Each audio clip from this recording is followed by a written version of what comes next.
17 octobre 2024 pour la deuxième partie de cette vidéo commencée hier avec maintenant l'application. Après avoir vu donc le début, la mise en place par Don Prosper Guéranger au XIXe siècle, et bien maintenant c'est l'application mise en place par le Concile Vatican II de ce qu'il avait préparé. Voilà. Eh bien, voilà. Allez-y, vous pouvez vous lancer. Alors, on ne peut pas comprendre le Vatican II si on n'a pas en tête ce qui était prévu par le mouvement liturgique et qui a restauré la liturgie romaine au XIXe siècle. C'est bien d'avoir les textes, mais Vatican II n'est pas tombé du ciel tout seul, quoi. C'est le fruit d'une longue préparation, et si on veut comprendre Vatican II de façon correcte et surtout l'appliquer de façon correcte, alors il faut regarder ce qui a été fait précédemment et étudier toute l'œuvre de Don Guéranger du mouvement liturgique, parce que sans lui, il n'y aurait pas eu Vatican II. Il n'y aurait pas eu Vatican II, Vatican I, si, probablement, mais Vatican I n'a duré qu'une année, hein, et ne s'est pas occupé de liturgie. Mais Vatican II n'aurait pas eu, et je rappelle que Vatican II, les textes commencent par la Constitution sur la liturgie. Et comme le dit le cardinal Ratzinger, Benoît XVI, il dit le fait qu'on commence par ça, c'est qu'on veut donner la priorité, la primauté à l'œuvre de Dieu, à l'Opus Dei. Tout le reste découle de ça. Voilà. Alors on va voir comment Vatican, et surtout, alors ça va peut-être bousculer certaines personnes, mais je vais montrer comment on a mal compris et mal appliqué Vatican II. Parce que moi, en tant qu'organiste, je vais dans différentes paroisses, je discute avec les gens, je suis vraiment atterré de voir que les gens racontent n'importe quoi au sujet du concile. Qu'ils se disent conciliaires ou qu'ils se disent traditionnalistes, on a à peu près les mêmes erreurs. On retrouve les mêmes erreurs. Oui. Donc, mais certainement que ça n'a pas été seulement mal compris, ça a été voulu comme mal compris. Il y a eu oui. quelque chose, ça a été concomitant à mai 68, c'est vrai, et donc on voit bien, il y a une falsification, me semble-t-il, mais ça c'est mon opinion. Oui, non, mais c'est exact, c'est exact. Quand Vatican II est arrivé, on ne pouvait pas penser que mai 68 viendrait au même moment et qu'on allait afficher, il est interdit d'interdire, du passé faisons table rase, et puis CRSSS, enfin tout ce qu'on entend maintenant. Voilà, ça s'est passé là, il y a une espèce de bouleversement, à sens dessus-dessous. Hein, bon, enfin, je vais voir. Donc on va reprendre les enseignements de la Constitution Sacrosanctum Concilium de Vatican II et on va voir comment le mouvement liturgique et l'œuvre de Don Guéranger permettent de mieux comprendre et de bien mettre en œuvre les véritables orientations conciliaires. Je prends un exemple pour montrer comment elles sont mal mises en œuvre. La même semaine, il n'y a pas si longtemps que ça, la même semaine, j'ai assisté, enfin j'ai vu à la télévision et j'ai assisté à 3 enterrements. Normalement, il y a un missel, il y a un rituel de l'enterrement. J'ai eu 3 enterrements différents qui n'avaient rien en commun, mais alors strictement rien en commun. Donc je me suis dit, ou le curé ne sait pas lire le missel, ou bien il y a quelque chose qui cloche, mais ça peut pas être, ça ne marche pas. Alors, l'objectif de la Constitution sur la liturgie, je parle maintenant de Vatican II, hein, la liturgie qui est qualifiée, il ne faut pas l'oublier, de sainte par Vatican II. On parle de sainte liturgie, hein, comme les orthodoxes parlent de la divine liturgie. Chez nous, nous parlons de sainte liturgie. Donc l'objectif de la Constitution est d'emblée clairement précisé. Alors je vais citer des textes, alors je ne les cite pas in extenso, je fais des raccourcis un petit peu parce que sinon ce serait trop long. Alors voilà l'objectif. Faire croître la vie chrétienne en veillant à la restauration et au progrès de la liturgie. Voilà, faire croître la vie chrétienne en veillant à la restauration. Alors, premier problème. Le mot latin utilisé dans le texte et qui fait autorité est instauratio. Il signifie à la fois réparation et reconstruction et renouvellement. Ouais, c'est déjà beaucoup plus compliqué que ce qu'on nous a fait croire. Cependant, aucun de ces mots français ne convient pour la liturgie. On a alors choisi de traduire instauratio par réforme ou renouveau. Et une nouvelle fois, aucun de ces termes n'est correct, puisque Vatican II n'a rien réformé, n'a rien renouvelé stricto sensu. Il n'a pas fait quelque chose de neuf qui tombe du ciel comme ça, voilà, on a des évêques qui se réunissent, se disent, tiens, qu'est-ce qu'on pourrait faire? Ah ben non, c'est pas comme ça que ça s'est passé. Alors moi j'ai proposé un mot, plutôt que restauration, c'est le mot élagage. Élagage. Oui. Et ça aurait été plus convenable à condition que ce soit compris comme le comprennent les horticulteurs qui savent qu'on élague un arbre non pour le faire mourir, mais pour donner plus de vigueur aux branches qui produisent des fruits et supprimer celles qui prennent de la sève sans rien donner. Et donc c'est un petit peu ce que dit également Benoît XVI quand il dit que la liturgie à l'époque apparaissait comme une belle fresque mais recouverte de 36 couches de peinture et qu'il fallait... Chaque pape avait ajouté sa petite dévotion, son petit ajout. Enfin, on l'a vu ça dans le cours. Hein. Donc je pense que élagage serait mieux, à condition qu'on comprenne bien le mot élagage. Voilà. Alors, le préambule de la Constitution sur la liturgie reprend, mais exactement, c'est absolument admirable, enfin, moi je travaille là-dessus, alors je peux le dire, hein, je témoigne, reprend les grandes idées de Don Guéranger. Et je cite le préambule, la liturgie, alors il faut peser chaque mot au trébuchet, hein. La liturgie qui est à la fois divine et humaine, heureusement qu'elle est humaine, si elle n'était que divine, ce serait un espèce de machin, un espèce d'ectoplasme qu'on verrait pas. Non, elle est divine et humaine, contribue au plus haut point à ce que les fidèles, en la vivant, expriment et manifestent aux autres, pas seulement à soi, aux autres, le mystère du Christ et la nature authentique de la véritable Église. C'est remarquable, il faut se plonger là-dedans et le méditer, hein. Et je continue, c'est toujours dans le préambule, mais dans la liturgie, et ça c'est capital, moi je le relis, mais à longueur d'après-midi, hein, mais dans la liturgie, ce qui est humain doit être ordonné et soumis au divin, donc la liturgie doit être théocentrique et non pas anthropocentrique, qu'il y ait 2 personnes dans l'assistance ou que l'Église soit pleine, ça ne change rien, la liturgie reste soumise au divin. Donc, ordonné et soumis au divin. Ce qui est visible, ce que nous voyons, les rites, doit être soumis à l'invisible. Ce qui relève de l'action doit être soumis à la contemplation. Donc, Guéranger, le contemplatif. Et ce qui est présent doit être soumis à la cité future que nous recherchons. Si on a compris ça, on s'aperçoit que ce qui se fait dans les églises, c'est tout à fait l'inverse. Hein, on fait l'action avant la contemplation, on fait l'humain avant le divin, on fait tout le contraire. Voilà. Et c'est bien la crise de mai 68, c'était devenu le temple de l'homme, la maison du peuple. L'Église, au lieu d'être la maison de Dieu, devenait la maison du peuple à cette époque-là. Alors, reprenant le principe qui avait guidé Don Guéranger lorsqu'il s'agissait à son époque de remplacer les liturgies néo-gallicanes par la seule liturgie romaine, Sacrosanctum Concilium enseigne que l'Église peut juger l'Église, hein, pas le curé du coin, pas l'équipe liturgique, l'Église. Là, je vais beaucoup insister, hein, parce que je crois que on est ça fait peut-être mal quand on appuie sur le nombril, mais il faut peut-être appuyer de temps en temps. Hein, voilà. L'Église peut juger nécessaire de restaurer la liturgie avec prudence et toujours dans l'esprit d'une sainte tradition, d'une saine tradition. Alors, que faut-il entendre par tradition? Bon, là, on a des grands débats. Pour Don Guéranger, penché sur l'histoire de l'Église et de la liturgie, la tradition ne s'exprime pas à travers des rites contingents, c'est-à-dire des rites qui ont existé à une certaine époque parce qu'ils répondaient aux besoins d'une certaine époque. C'est pas ça.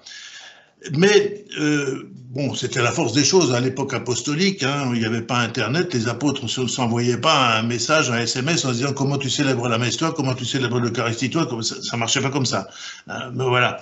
Mais la tradition est plutôt dans la célébration de la foi établie sur les bases solides héritées de la longue histoire de l'Église. Il faut prendre tout ce qui relève de l'histoire de l'Église. et il faut élaguer ce qui est contingent, qui correspond. À une certaine époque, hein, on a lu les livres, les prêtres, les évêques, à l'époque de Louis XIV, avaient comme tout le monde, avaient des perruques poudrées, hein, naturellement. Et on faisait la tonsure sur la perruque. Et quand ils enlevaient leur perruque, il fallait qu'ils embrassent l'endroit de la tonsure. Ah, enfin voilà, bon, on n'a plus de curé avec des perruques poudrées, alors on va supprimer ce rite. Je me souviens également d'un vénérable chanoine, bon, je l'ai connu, il avait beaucoup d'admiration, beaucoup de respect, c'était un brave homme. Il était chanoine à Notre-Dame de Paris, et alors il soutenait ceux qui veulent appliquer le concile, mais son grand souci, c'était quand il était au chœur, c'est de savoir en fonction de la fête s'il fallait qu'il mette des chaussures à boucles argentées ou à boucles dorées. Voilà. Donc on est là dans le... Bon, moi je veux bien, il met ce qu'il veut, hein. Du moment qu'il ne met pas des chaussures de basket, c'est bien. mais enfin, il ne faut pas non plus tomber dans le ridicule. Voilà, donc c'est ça. Autrement dit, l'amour, et ça j'ai réfléchi là-dessus parce que c'est capital pour faire comprendre les choses, l'amour de la tradition au sens catholique du terme ne devrait jamais conduire à faire du surplace ou, à l'inverse, à revendiquer un certain pluralisme dispersif. Vous voyez, chacun fait son truc et puis finalement ça fait éclater la maison parce que on disperse les gens. Mais plutôt il devrait plutôt consister à employer les moyens légitimes permettant de rassembler le peuple de Dieu pour lui permettre d'avancer vers l'avenir sans rien ignorer du passé et sans rien rejeter du patrimoine sacré. Voilà la tradition. On ne fait pas du surplace. On ne reste pas coincé à une époque en disant la tradition, c'est ce qui s'est fait au XVIe siècle. Point final, terminé. Bon, je ne vois pas pourquoi. Pour moi, la tradition, je dirais, c'est ce qui s'est fait au IVe siècle. Non, on prend tout, on élague ce qui n'est plus de mise, mais on conserve tout et on respecte tout. Et c'est l'Église qui décide, pas l'équipe liturgique du secteur. Là, pour moi, elle n'a aucun pouvoir, aucun sens, aucune légitimité. Madame Tartampion, ce qu'elle dit n'a pas plus de poids que ce que je dis moi, ni moins de poids d'ailleurs. Alors un autre point mérite d'être abordé, c'est celui qui touche à la participation des fidèles à la liturgie. Alors là, la participation, qu'est-ce qu'on n'a pas fait, hein? Dans le cadre du mouvement liturgique, Don Guéranger entendait restaurer la liturgie de sorte que les fidèles puissent s'y associer pleinement, c'est-à-dire se sentir partie prenante de ce qui se déroule à l'autel. À son époque, on s'associait à la liturgie en y assistant le plus pieusement possible et, là où on pouvait, en participant au chant de l'ordinaire de la messe avec le soutien de chantres ou de chorales paroissiales. Là aussi, c'était très différent. Une petite paroisse du fin fond de la Lozère n'avait pas une chorale comme Notre-Dame de Paris ou la cathédrale de Chartres ou je ne sais trop quoi, mais on s'associait du fond du cœur avec la meilleure intention possible à ce qui pouvait se faire de mieux. Sans rien casser, bousiller, voilà, c'était ça. Alors Vatican II va reprendre cette question de la participation. Et je le cite, « La participation pleine et active de tout le peuple, dit la Constitution Sacrosanctum Concilium, est ce qu'on doit viser de toutes ses forces dans la restauration et la mise en valeur de la liturgie. » Alors il y a deux points que je souhaite souligner. Premièrement, le texte conciliaire ne parle pas de participation active, contrairement à ce qu'on nous a seriné pendant des années. On a beau chercher, il n'y a pas l'expression participation active. L'expression qu'il utilise, le texte conciliaire, est participatio actuosa et non participatio activa. C'est pas la même chose. C'est pas la même chose. La participation à la célébration des mystères du Christ qui nous est demandée est donc une manière d'être qui a sa source dans la foi vécue intérieurement. Elle n'est pas un activisme à propos duquel le pape François, qu'on peut guère soupçonner d'être traditionnaliste ou quoi que ce soit, le pape François dit dans Traditionis Custodes que cette participation qui est nourrie d'activisme mène à des dérèglements du culte liturgique. Voilà, on dérègle. Alors, il y a quelque temps, j'ai regardé sur YouTube une messe qui était célébrée à Paris. C'était très curieux. Alors, je ne sais pas où était placée la caméra, mais ce qu'on voyait surtout, c'était l'animatrice liturgique qui était en train de s'agiter, alors qu'il ne sait absolument pas diriger un chant. La plupart des animateurs, sur tous les YouTube que je veux, leur animation, c'est ça. Oui, voilà. On monte, on descend, on monte, on descend.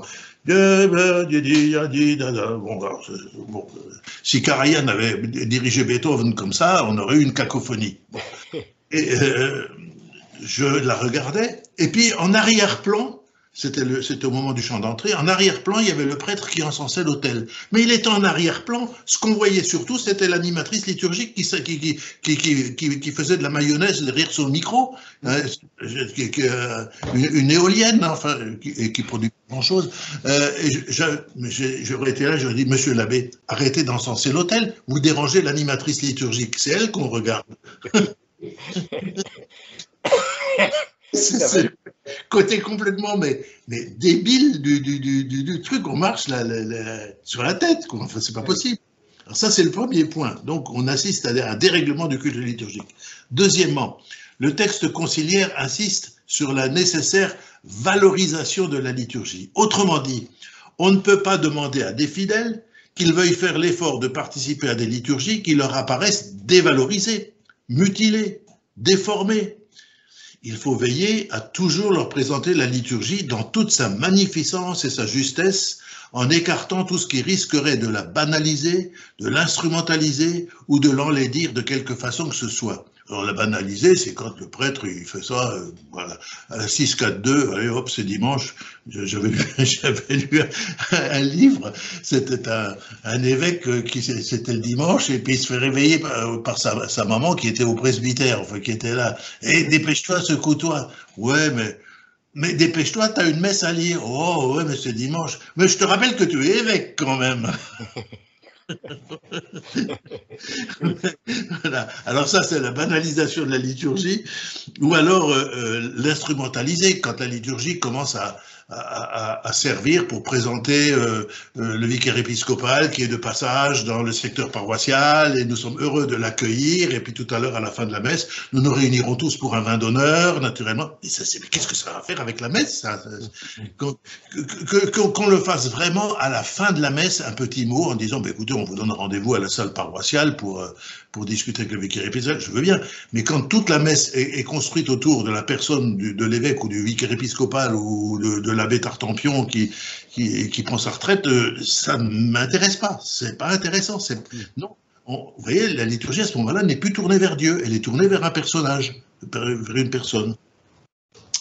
Alors, Vatican II va encore plus loin en déclarant, et ça aussi, alors je cite, j'ouvre des guillemets, il n'y a aucun espoir d'obtenir la participation des fidèles si d'abord les pasteurs eux-mêmes ne sont pas profondément imprégnés de l'esprit et de la vertu de la liturgie, on retombe sur Don Guéranger, et ne deviennent pas capables de l'enseigner. Il est donc absolument nécessaire qu'on pourvoie en premier lieu à une solide formation théologique, historique, pastorale des prêtres, qui devront se souvenir qu'ils ne sont pas autorisés à ajouter, enlever ou changer quoi que ce soit dans la liturgie. Alors là, il faut dire quand même que ces dernières années, la formation liturgique, c'était, bon, à peine au-dessus de 0. On atteignait le 0 Kelvin, hein, c'est encore moins que le 0 Celsius. Il n'y avait rien. Alors, comment voulez-vous? Et j'ai constaté une chose, quand je parle à des prêtres de liturgie, je fais attention, c'est un sujet que j'aborde rarement parce qu'on finit toujours par s'envoyer quelque chose dans la figure. Mais quand il m'arrive de parler, je m'aperçois d'une chose, c'est qu'on ne parle pas de la même chose. Eux, ils me parlent de participation, de pastoral, de trucs et de machins. Moi, je leur parle de la liturgie tournée vers Dieu, théocentrique. Et je me dis, mais on ne peut pas s'entendre, on n'est pas sur les mêmes rails, on est sur des voies parallèles, on utilise les mêmes termes, mais ils n'ont pas le même sens. Alors, Je viens maintenant à la présentation générale du missel romain qui indique les règles à respecter impérativement pour les célébrations eucharistiques et il faut faire passer les prescriptions de l'Église avant leur goût personnel. On en est loin. Si l'on se réfère de nouveau à la pensée de Don Guéranger, on constate aussi que les acteurs du mouvement liturgique établissent un lien très étroit entre les composantes essentielles de la liturgie, le respect du rite reçu de l'Église, la pratique du chant grégorien et la participation des fidèles. Ces trois composantes ne peuvent pas être dissociées sous peine de transformer les célébrations en coquilles vides. On vide la célébration d'un de ses éléments constitutifs. Or, au moment du Concile Vatican II, les livres de chant ne sont pas tous publiés, ça on oublie de le dire souvent, hein. Il faut relire le texte. Les livres de chant, donc sur lesquels travaillait Solesme, ne sont pas tous publiés et les travaux conduisant à une restitution fidèle des mélodies grégoriennes ne sont pas achevés. Voilà pourquoi, après avoir énoncé que l'Église, alors je cite de nouveau le Concile, l'Église reconnaît dans le chant grégorien le chant propre de la liturgie romaine qui, dans les actions liturgiques, doit occuper la première place. Il ne dit pas peut occuper, il dit doit occuper. C'est un ordre. C'est pas oui, on pourrait, oui, un dimanche par mois, on peut vous chanter le credo si ça vous fait plaisir, oui, mais non, il doit occuper la première place. Alors après avoir énoncé ça, la Constitution Sacrosanctum Concilium poursuit. On achèvera l'édition typique des livres de chant grégorien, ce qui sous-entend qu'au moment de Vatican II, le travail n'est pas encore fini, et bien plus, on procurera une édition critique des livres déjà édités postérieurement à la restauration de Saint-Pie X, et il conviendra aussi que l'on procure une édition contenant des mélodies plus simples à l'usage des petites églises. On veillera à ce que les fidèles puissent aussi dire ou chanter ensemble en langue latine les parties de l'ordinaire de la messe qui leur reviennent. Voilà ce que dit le texte conciliaire. Dans la ligne de ce qu'a demandé Vatican II, le travail se poursuit et sur la base des recherches faites sous l'égide de Don Cardine, 1905-1988, alors je lui tire mon chapeau parce que ça a été mon maître quand j'étais allé à Solesme, quand il était emballé dans les manuscrits, vous ne l'arrêtez plus. Il fallait vraiment que la cloche des vêpres sonne très très fort pour qu'il entende qu'il est temps de regagner la stalle et de chanter les vêpres. Parce qu'autrement, il était parti, il était hors sol. Hein.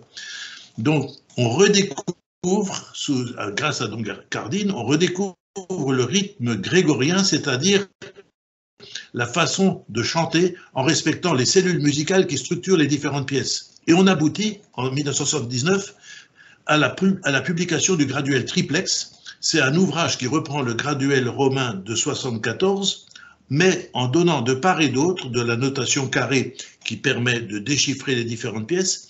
Ce graduel donne les neumes de l'abbaye de Laon, ou de Saint-Gall, ou d'Einsiedeln, qui datent d'environ du Xe siècle. Et par leur précision, ces neumes, ces graphies permettent aux maîtres de chœur de mieux connaître la valeur de certaines notes et de retrouver, grâce au principe de ce qu'on appelle la coupure pneumatique, ça je laisse les spécialistes, hein, un phrasé plus conforme aux règles originelles de l'interprétation du répertoire grégorien. Naturellement, on ne peut pas demander à une chorale paroissiale de village de chanter avec, en connaissant tous ces détails, ces choses-là. Le but, c'est toujours de faire le mieux possible avec les moyens dont on dispose. Moi, j'avais des braves chantres, et ils étaient attentifs, ils se donnaient du mal. D'ailleurs, j'avais constaté que c'était beaucoup plus difficile de faire chanter les vieux chantres, d'enlever les mauvaises habitudes qu'ils avaient prises, que d'apprendre à des jeunes chantres qui étaient un terrain vierge sur lequel on pouvait faire quelque chose. Mais les vieux chantres, quand je leur disais faut pas accélérer à tel endroit, oh là là, ils avaient du mal. Hein. Moi, je ralentissais avec l'orgue pour ne pas qu'ils se cassent la figure dans les descentes.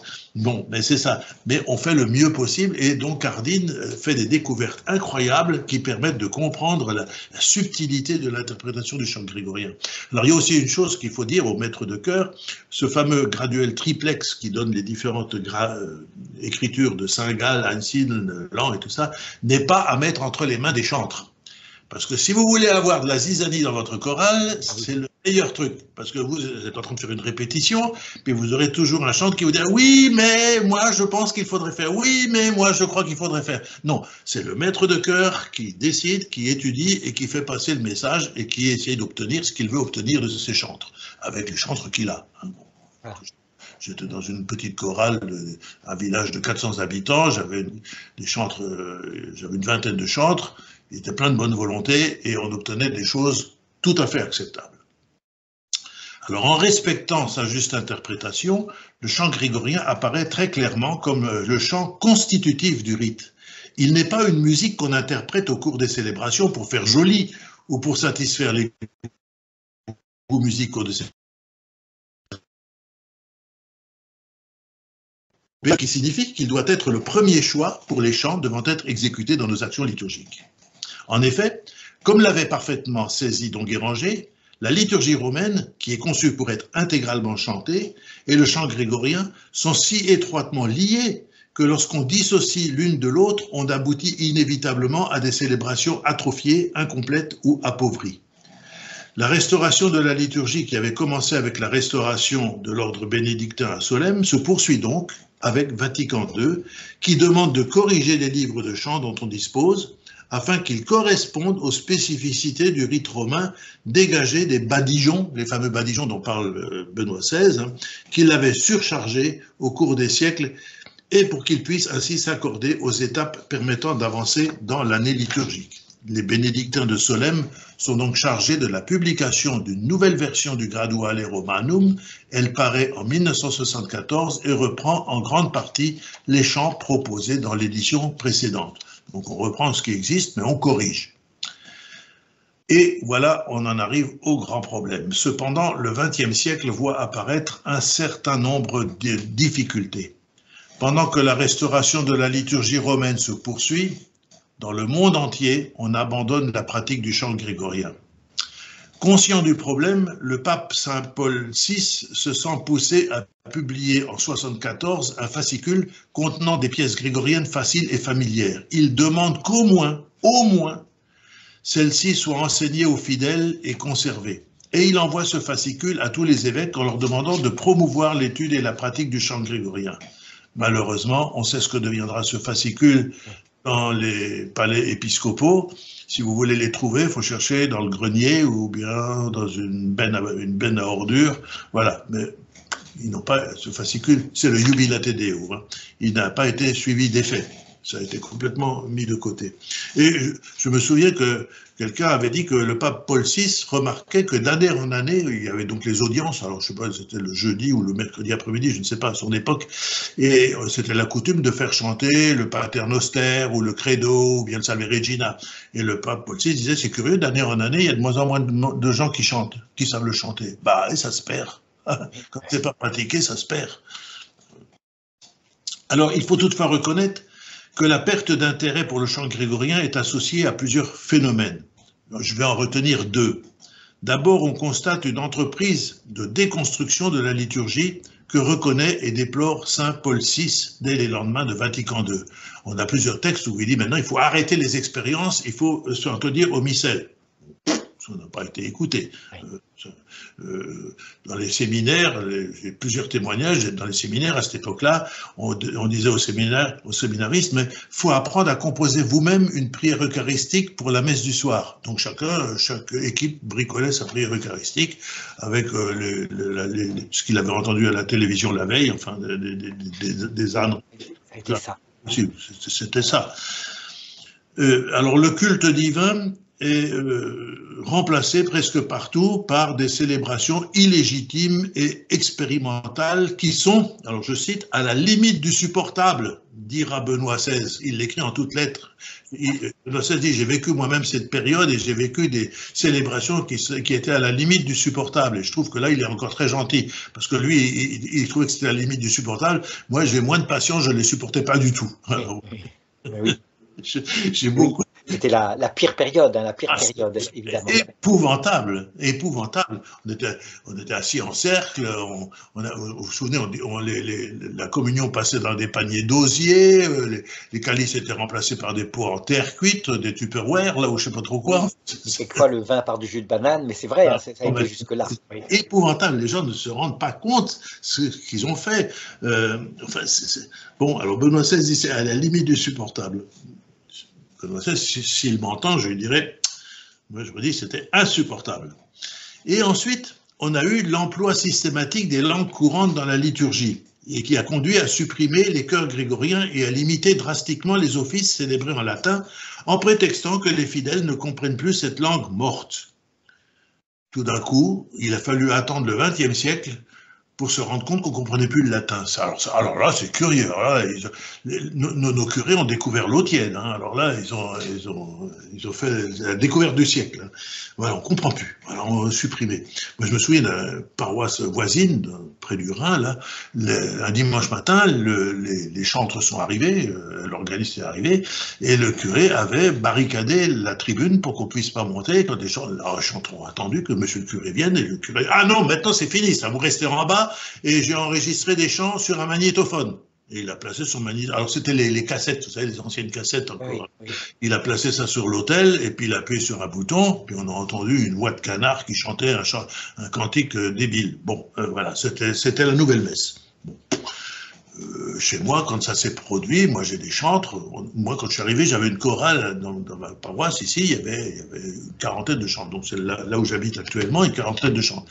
Puis quand ça s'est produit, les chantres sont venus le dimanche. J'ai dit, si c'est pour écouter des trucs pareils, c'est pas la peine qu'on vienne. Hein. Et puis petit à petit, la chorale s'est délitée complètement et a disparu. Voilà.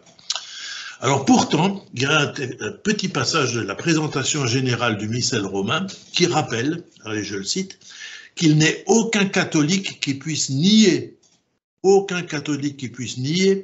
le rite accompli en langue latine est légitime et efficace. Il est efficace. Si je vais en Allemagne, en Suisse, en Italie ou je ne sais trop quoi, j'ai la messe en allemand, en suisse, en italien, en sildave ou en volapük, enfin tout ce que je veux, mais le rite, la messe est quand même efficace, même si je ne comprends pas la langue. Moi, j'ai quelquefois des difficultés, je comprends l'allemand, mais il y a des déclics liturgiques que je n'ai pas. Quand je traverse le Rhin, je vais en Allemagne, je connais les réponses, mais elles ne me viennent pas tout de suite parce que il y a des habitudes et il y a des tournures de phrases qui ressemblent à notre dialecte alsacien, mais qui n'ont pas le même sens. Voilà, par exemple, à la fin des lectures, nous on dit acclamons la parole du Seigneur, les Allemands ils disent Dank sei Gott den Herrn, que oui, Dieu soit remercié, le Seigneur soit remercié. Dank sei Gott, Dank sei Gott.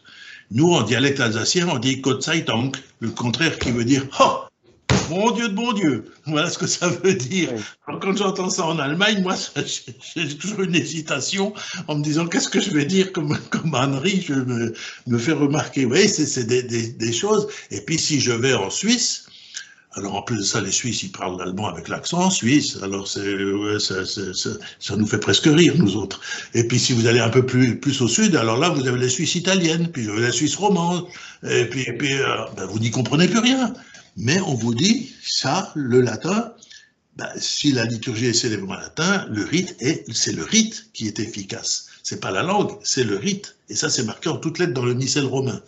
Il faudrait que de temps en temps, les prêtres qui utilisent le missel lisent au moins la préface. Donc, ça laisse clairement entendre qu'une liturgie célébrée en latin n'a pas besoin d'être expliquée ou traduite pour produire des fruits dans les âmes. C'est la disposition qu'on a pour rentrer dans ce qui se fait à l'autel, qui produit des fruits. Et cette situation défavorable à la liturgie n'était prévue ni par le mouvement liturgique, ni par le Concile Vatican II. Le Concile, en effet, a coïncidé avec une crise de civilisation qui a vu triompher une sorte d'anarchie libertaire. Oui. C'est même marqué dans... C'est une concomitance, c'est pas une cause. Voilà, c'est une concomitance. C'est ça, mais qui a eu des résultats. Alors, je vais vous dire, 3 exemples de cette anarchie libertaire, 3 exemples des conséquences. Premièrement, le fait qu'à longueur de messe, on détourne l'attention, ce que je disais tout à l'heure, on détourne l'attention des fidèles de la liturgie. L'important n'est plus ce qui se déroule à l'autel, mais plutôt ce que fait la personne chargée de l'animation liturgique ou encore le programme musical composé de cantiques dont les mélodies et les paroles n'ont de rapport ni avec le moment de la célébration, l'entrée, l'offertoire, la communion, ni avec les textes sacrés. On a des espèces de chants qui sont interchangeables maintenant. Je me souviens, j'étais en Bretagne, j'avais dépanné des différentes paroisses, et puis 3 dimanches de suite, j'ai entendu dans 3 paroisses différentes le même chant d'entrée, qui valait pas un clou. Hein. Mais enfin bon, j'ai dit, bon, c'est le tube de l'année, quoi. Enfin, on va aller au music hall avec ça. Mais je me suis dit, mais ça n'a aucun sens. Les 3 dimanches ont des textes différents, ont un sens différent. Vous ne chantez pas à Noël ce que vous chantez à Pâques ou à la Pentecôte ou à la Toussaint, c'est pas possible. Et en plus, c'est un chant d'entrée, c'est un chant de procession. Un chant de communion, c'est un chant de procession. C'est pas comme un chant d'offertoire. Chant d'offertoire, on est assis, on regarde ce qui se passe à l'autel et c'est une offrande musicale. C'est très différent, ça n'a pas la même structure mélodique. Alors, deuxième chose également, deuxième conséquence, le fait que dans de très nombreuses messes, alors ça, on ne pourra pas dire le contraire, le silence semble faire peur aux fidèles et souvent même aux célébrants. Les messes sont devenues bavardes. Le rite sacré est alors parasité par une inflation de paroles et de commentaires qui pousse certains pratiquants à préférer la liturgie d'avant Vatican II. Mais ça, je ne leur reproche pas, je les comprends très bien, parce qu'ils trouvent cette liturgie d'avant Vatican II moins désacralisée, moins bavarde, moins déconcertante, et par conséquent plus apte à favoriser le recueillement, l'adoration et la contemplation. Et je le dis sans honte, entre la messe qui est célébrée dans ma paroisse et la messe de Saint-Pie V qui est célébrée dans la ville voisine, si j'ai le choix à faire, je préfère la messe de Saint-Pie V parce qu'au moins je suis tranquille. Là, je rentre à l'église et en poussant la porte, je me dis, qu'est-ce qui va me tomber dessus? À quoi je vais avoir droit? Et puis déjà, j'ai la tension qui monte à 20, 18, 20. Voilà.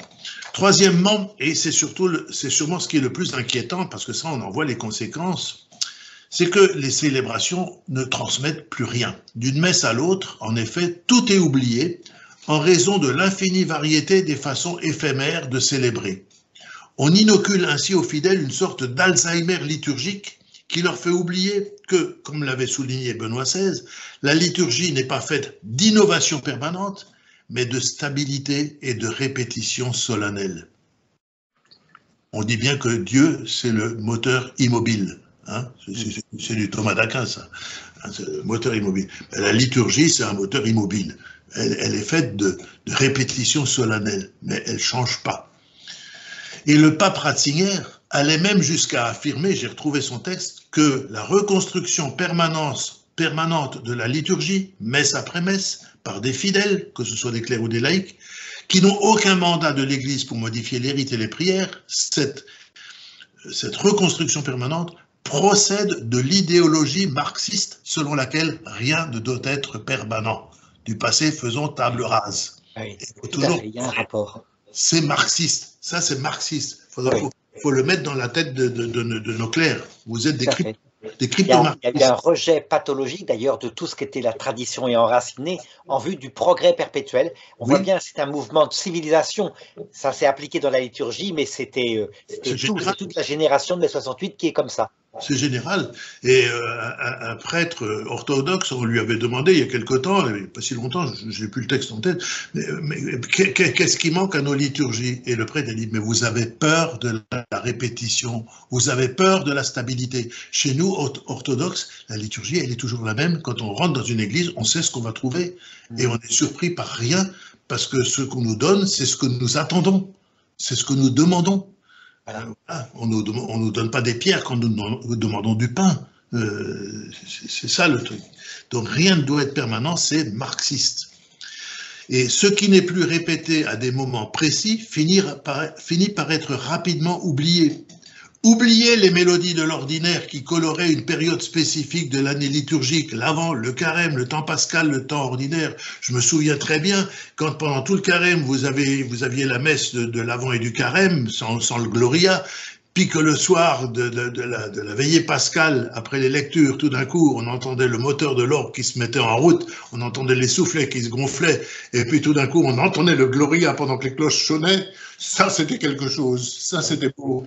Mais ça n'existe plus. Ça n'existe plus. Alors, vous voyez, c'est comme si chez vous, on dirait, oui, mais vous vous attachez à des détails. Mais enlevez une fois tous les détails chez vous, enlevez une fois tous les bibelots auxquels vous tenez. Ben, votre maison, elle va être d'une tristesse incroyable. On est des êtres sensibles, d'où l'importance de ça. Voilà, mais oui, c'est ça. Alors, on oublie ces choses-là. Donc, oubliez les mélodies qui donnaient un cadre sonore à certaines célébrations, celle de la messe des défunts, quand on entendait le Dies Irae, par exemple. On savait ce que c'était. Celle des fêtes de la Vierge, hein, c'est le Kyrie les 9, oui, le Kyrie les 9, qui était un peu compliqué, que nos chantres n'aimaient pas chanter, parce qu'on ne le chante pas très souvent dans l'année, alors on a tendance à l'oublier. Mais on était attentif à le chanter bien, surtout le 15 août, parce qu'après on savait que l'après-midi il y avait les vêpres, il y avait la procession. Oubliez les pièces des saluts du Saint-Sacrement. Maintenant vous chantez un Tantum Ergo dans une paroisse, on vous regarde comme si vous étiez un vizir venu de la Mongolie ou je ne sais trop quoi, mais bon, un extraterrestre. On ne sait plus. Alors, comme le faisait remarquer un paroissien, il n'y a pas longtemps que j'ai rencontré, il me disait, écoutez, du premier dimanche, il avait l'accent alsacien, hein, je peux vous le faire si vous voulez, du premier dimanche de l'Avent au dimanche du Christ roi, toutes les messes finissent par se ressembler, y compris les messes de mariage ou de funérailles. Voilà ce qu'il me disait avec son bon accent. Seuls changent les chants et les gadgets qu'on introduit en imaginant de rendre ces messes plus attractives. Mais c'est vrai, j'ai assisté à des messes de mariage, il y a des messes de funérailles, c'est exactement la même platitude, il y a rien qui donne un relief à ces liturgies. Alors aujourd'hui, le mouvement liturgique semble marquer le pas. La liturgie romaine, dont la forme a été redécouverte à la suite d'un processus qui a commencé avec Don Guéranger et s'est poursuivi avec Vatican II, se présente sous d'infinies variantes, sursaturée de mauvaises pratiques qu'il faudrait corriger, qu'il faut extirper. C'est un mot qu'emploie le pape Saint Jean-Paul II. Extirper. Quand bien même elles ne choquent plus les fidèles, tellement ils s'y sont habitués. C'est vrai que plus rien ne choque les fidèles maintenant. Le curé ferait venir des majorettes autour de l'autel, les fidèles trouveraient ça très bien. Voilà, pourquoi pas après tout. Hein. Mais il faut extirper ces abus. Et on songe ici à la réforme de la réforme que Benoît XVI demandait de mettre en œuvre pour que le concile puisse être appliqué et porter des fruits. Quant à la liturgie chantée en grégorien dans les paroisses, elle n'est même plus un projet. Les airs les plus variés ont été introduits dans les célébrations comme pour distraire et égarer les fidèles, avec pour conséquence dramatique leur faire perdre l'art de la prière et faire tomber dans l'oubli le patrimoine liturgico-musical séculaire de l'Église. On s'offusque quand la cathédrale de Paris brûle, mais on est en train de brûler notre patrimoine liturgique, hein, de la même façon, sans que les gens y fassent attention. Le pape Benoît XVI souhaitait relancer le mouvement liturgique quand il avait demandé que le chant grégorien soit estimé et employé comme chant propre de la liturgie romaine, et quand il avait également demandé que les futurs prêtres soient capables de chanter la messe en latin sur la base des mélodies grégoriennes. Chanter la messe, pas chanter quelques petites pièces comme ça, pas savoir entonner le Gloria ou le Pater Noster, non, chanter la messe. C'est très, très, très important. Alors, remettre le mouvement liturgique sur les rails est une tâche qui incombe incontestablement aux évêques diocésains. C'est à eux de prendre des initiatives allant dans ce sens, puisqu'ils sont les gardiens de toute la vie liturgique de l'Église qui leur est confiée. C'est à eux de montrer, en présidant des célébrations aussi parfaites et soignées que possible, comment il convient que la liturgie soit mise en œuvre dans toutes les paroisses de leurs diocèses respectifs. Il est donc devenu urgent de relancer dans l'Église le mouvement initié par Don Guéranger en vue de faire de la liturgie la source et le sommet de la vie de l'Église. Quant aux mélodies grégoriennes qui font corps avec la liturgie et en sont l'expression accomplie, elles doivent à nouveau résonner au cours des messes dominicales des paroisses du monde entier. C'est en les écoutant dans le recueillement, et en apprenant à chanter celles qui composent l'ordinaire, que les fidèles permettront à Dieu d'entrer plus profondément dans leur vie intérieure.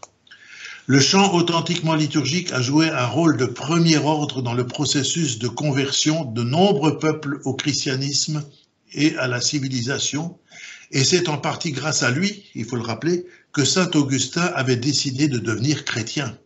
Il disait, bien, il avait pleuré en entendant ces mélodies, tellement il avait été ému. Alors on ne sait pas exactement quelle mélodie il avait entendue, mais... Quant au mouvement liturgique, qui après 1789 a su mettre un terme à la sécularisation voulue par la Révolution française, il a été un moyen de rétablir les valeurs chrétiennes dans nos sociétés.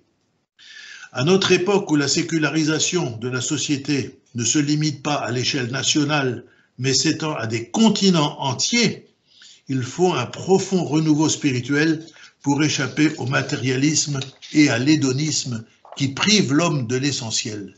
Un tel renouveau ne peut être obtenu que par la régénération de la vie liturgique dans les paroisses et en faisant de nos familles des petites églises domestiques. On parle de petites églises domestiques dans le milieu familial, où les fruits reçus de la liturgie pourront germer en douceur dans les âmes des générations futures. Les jeunes générations de catholiques sont attirées par les célébrations soignées et dignes. Ça, on le sait, il y a des études qui sont faites.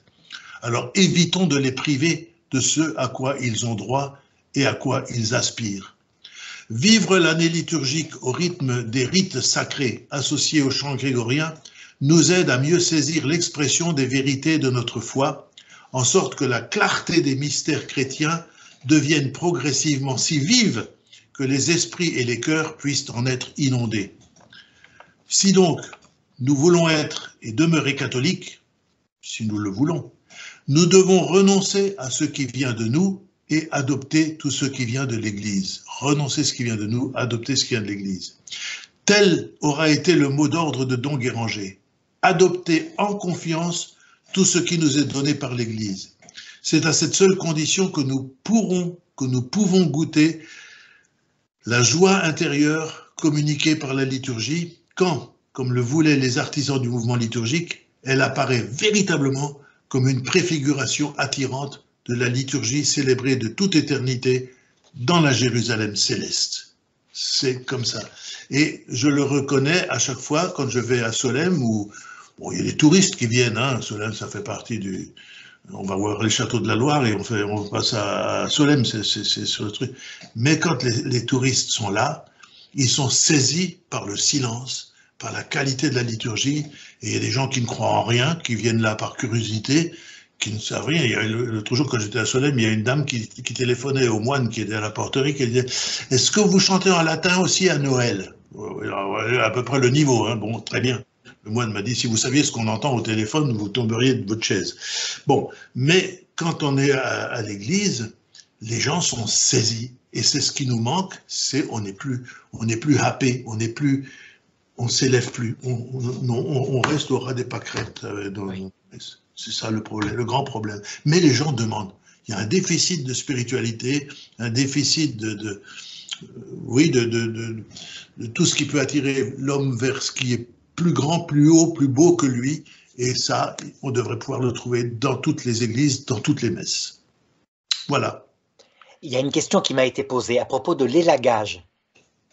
Vous vous rappelez, le pape Léon XIII avait ajouté la prière à Saint-Michel-Archange à la fin. Et certains disent, oui, mais elle n'existe plus. Qu'est-ce que vous en pensez de ça? Alors, elle ne fait pas partie de la liturgie. C'était une chose qui avait été rajoutée, mais il n'est pas interdit de la rajouter après la messe. Hein. C'est pas, là, ite missa est, la messe est terminée, et on invite les fidèles à réciter les prières pour Saint Michel Archange, qui ne defendenos in praelio. Et voilà, c'est absolument pas interdit. Et on peut même la réciter en d'autres moments que la messe. Si vous avez un chapelet le soir, dimanche dernier, j'étais dans un petit lieu de pèlerinage, là au-dessus de chez moi, on n'était pas nombreux, avec moi ça faisait 7 personnes. Je devais être le moins vieux, pour ne pas dire, du groupe. Mais c'était calme, c'était beau, il y avait une religieuse qui faisait ça. Et on a prié, on a fait la prière de Saint Michel Archange pour qui nous aide dans les combats, dans la vie. Alors elle a dit oui, tous ces combats de tous les jours dont on entend parler à la télévision, mais c'est pas la peine de citer l'Ukraine, la Chine, enfin je ne sais trop quoi. Elle a dit simplement tous les combats de la vie, et on demande à Saint Michel Archange d'être notre protecteur et notre intercesseur pour réussir ces combats qui nous bousculent tous, qui nous bousculent tous. Oui, comme la prière à la Vierge Marie aussi est extra-liturgique, mais est une dévotion qu'on peut tout à fait garder. Oui, absolument. Et surtout pendant le mois de mai, par exemple, ou des choses comme ça, on demande aux fidèles, le prêtre, avant de commencer son homélie, prévient les fidèles en disant à la fin de la messe, je vous invite à rester un petit moment pour que nous récitions une dizaine de chapelets. Nous sommes le mois consacré à la Vierge. Voilà, on peut le faire, c'est pas interdit. Rien n'est interdit du moment que c'est de la prière, que c'est beau, et du moment que ça n'empiète pas sur la liturgie. La liturgie, c'est un bloc compact qui est bon en lui-même.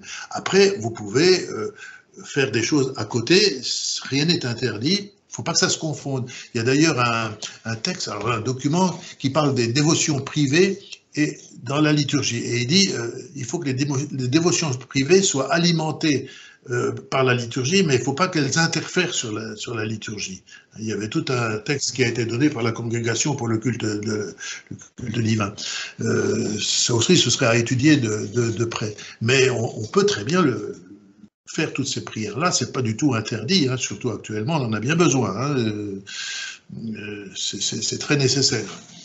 Alors voilà, tout ce qu'on peut. Une dernière question aussi. Vous vous rappelez, Traditionis Custodes, hein? Oui. Le pape est très clair, il dit, répondant à vos demandes, je prends la ferme décision d'abroger toutes les normes, instructions, concessions et coutumes antérieures à ce motu proprio et de conserver les livres liturgiques promulgués par les saints pontifes Paul VI et Jean-Paul II conformément au décret de Vatican II comme la seule expression de la lex orandi du rite romain. Certaines personnes disent ah ben, il a bloqué la messe Saint-Pie V, mais en réalité, c'est ce que vous venez de dire. Alors, il n'a pas bloqué la messe de Saint-Pie V, il a bloqué la prolifération de petites communautés qui deviennent des chapelles dans l'église, finalement. C'est ça. Il a dit les communautés qui existent continueront. Je vois à Colmar, là, à 12 km de chez moi, il y a la messe de Saint-Pie V, elle continue hein, avec la bénédiction de l'évêque. Mais il ne voulait pas qu'on devienne une mosaïque de petites communautés, parce que toutes ces communautés ont leur catéchisme, leur curé, leurs habitudes, leurs trucs, machin.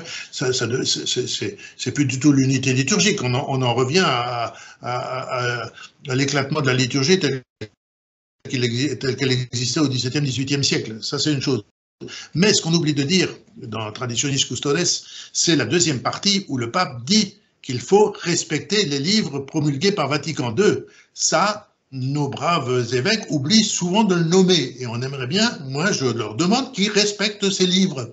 Parce que moi j'ai l'exemple du prêtre que je cite souvent, que je vais aller voir à la Toussaint. Je vais passer la Toussaint avec lui, comme ça il aura un organiste, au moins ça va le décharger, parce qu'il a la messe des défunts, la messe de Toussaint. Bon. Et il m'avait dit, quand il est arrivé, il avait quelques fidèles qui demandaient la messe de Saint-Pie V. Bon, il a dit, bon, moi je veux bien, c'est tout à fait... Je n'ai pas de raison de leur refuser puisque l'Église le permet. Mais il a invité ses fidèles à venir à la messe paroissiale de Paul VI, et il célèbre cette messe paroissiale de Paul VI d'une façon tellement digne, tellement belle, tellement traditionnelle, que les fidèles ont dit « Ah ben non, mais si c'est comme ça, on viendra à la messe du dimanche, on n'a pas besoin de la messe de Paul VI. » Voilà. Ça, c'est l'expérience de tout le monde. Même les gens qui vont à Solesmes croient que c'est Saint-Pie V, et c'est la messe de Paul VI. Ah bah, à la lettre, hein, à la lettre. À la lettre, absolument. Oui, c'est ça. Et donc, c'est ça qu'il faut voir. Oui, c'est très curieux. Si la liturgie était partout respectée, moi je l'ai dit quand j'étais bon, quand j'étais organiste dans ma paroisse où j'habite actuellement, à un moment donné, j'ai claqué la porte au moment où il y a eu toutes les simagrées qu'on a. J'ai dit, écoutez, maintenant, arrêtons. Moi, je perds mon temps et je m'énerve et ça sert à rien. Et puis, vous savez très bien que je suis récalcitrant, que j'ai une sale tête de moitié de breton, moitié alsacien et que je ne capitulerai pas devant vos simagrées. Alors, c'est à prendre ou à laisser. Moi, je disparais de la circulation. Puis, un brave curé du village voisin, qui était tout à fait traditionnel, mais Vatican II, mais classique, hein, a dit « Ah, mais moi j'ai un vieil organiste, ce serait content si quelqu'un pouvait de temps en temps le dépanner. » Je dis « Bon, écoutez, je viens. » Et puis j'ai vu cette messe, ça m'a plu parce que c'était une messe de petits villages, de gens simples, plein de bon sens. Et cette messe, elle était célébrée. Je me suis dit, mais les gens sont passés de Saint-Pie V à Vatican II sans même s'en rendre compte. Voilà. Parce que le curé avait fait tout dans l'ordre, dans le calme, sans bousculade, sans imposer quoi que ce soit. Il y avait toujours les 6 cierges de chaque côté, il y avait toujours la croix au milieu de l'autel, il y avait toujours le banc de communion, rien n'avait changé. Oh, les gens se sont dit, tiens, peut-être au début, oui, mais comme on chantait le chant d'entrée, ils ne savaient pas si on récitait les prières au bas de l'autel ou pas, ils n'ont pas fait attention. Puis, bah, il y a une lecture de plus, oui, bon, très bien. Et puis, il n'y a plus le dernier évangile, mais ça, de toute façon, comme on chantait un cantique final, ils n'entendaient jamais le dernier évangile. Puis, c'est passé comme une lettre à la poste, il n'y a jamais de problème. Jamais, jamais, jamais. Alors que dans les paroisses à côté, où on a un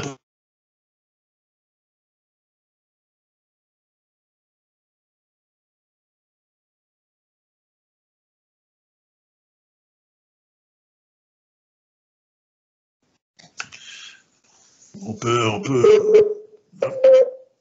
Voilà. Il y a eu une toute petite coupure à la fin, mais ça va, c'est pas grave. J'ai entendu le principal. Ben, merci beaucoup. C'est complet. C'est complet. Bon, on a tout fait. Hein. On est parti de Donguéranger jusqu'à Vatican II. Là, c'est un cours complet. C'est un cours complet. Tout à fait. Eh bien, ça, je l'envoie à Belgicato dès la semaine prochaine. Voilà. Très bien. Parfait. Merci, hein, merci pour cette cours de qualité qui va plaire vraiment à mon neveu Louis aussi. Ah, ça va bousculer. Et ça va décoiffer. Ça va décoiffer. Voilà. Voilà. Allez, bonne soirée. Merci beaucoup. Bonne soirée, docteur. Au revoir.